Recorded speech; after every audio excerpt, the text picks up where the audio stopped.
మనం ఆలోచన చేసినప్పుడు గర్భాన్ని ఇచ్చేది, గర్భఫలం ఇచ్చేది దేవాది దేవుడేనండి. ఆదాముకి గర్భఫలం ఇచ్చాడు. ఈనాడు ఉన్నటువంటి ప్రతి ఒక్కరికి కూడా గర్భఫలం ఇచ్చేది దేవాది దేవుడేనండి.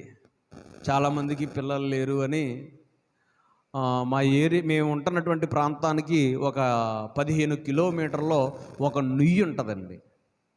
నుయ్య మళ్ళీ మామూలు నుయ్యి కాదండి, కవల పిల్లల నుయ్య. దాని పేరే కవల పిల్లల నుయ్య. బోర్డు ఉంటుందండి అక్కడ. చాలామంది ఎక్కడెక్కడి నుంచో వస్తారండి, ఎక్కడెక్కడి నుంచో వస్తారు. ఆ నీళ్ళను చేదుకుంటారు, తాగుతారు. ఆ నీళ్ళను తోడుకుని తాగుతారండి. వాళ్ళ నమ్మకం ఏంటంటే ఆ నీటిలో ఏదో అద్భుతం ఉంది, ఏదో జరుగుతుందని ఆశ, ఆ కోరిక. అందుకని ఎక్కడెక్కడి నుంచో ప్రయాణాలు కట్టుకుని, కార్లు కట్టుకుని, బళ్ళ మీద ఎక్కడెక్కడి నుంచో వస్తారు, ఎక్కడెక్కడికో బాటిల్స్ పట్టుకెళ్తారండి. ఇది సామాన్యమైన కార్యం కాదండి.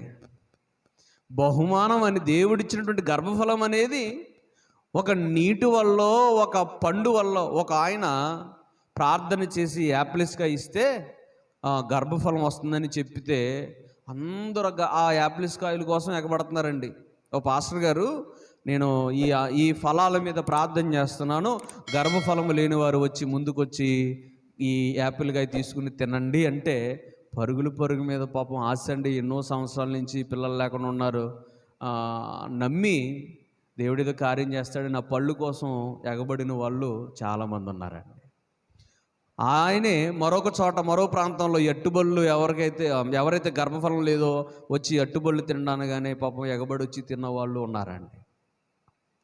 అంటే ఈ గర్భఫలం విషయంలో హన్నా చేసిందేంటి, ఇప్పుడు మనం చేస్తున్నదేంటి? మనమేమో ఏదో పలానా చోట నీరు తాగితే వస్తుందేమో, పలానా చోట నూనెను తాగితే వస్తుందేమో, పలానా చోట పలానా ఆయన దగ్గరికి వెళ్ళి ప్రార్థన చేయించుకుంటే అవుతుందేమో అని మనం ప్రయాస. అయితే హన్నా ఏ చోటకి వెళ్ళింది, ఏ యాప్లిస్కి తిన్నది, ఏ అట్టుపొన్ని తిన్నది, ఏ నూతి నీళ్ళు తాగిందండి హన్నా? కన్నీటిని విడిచిందండి హన్నా.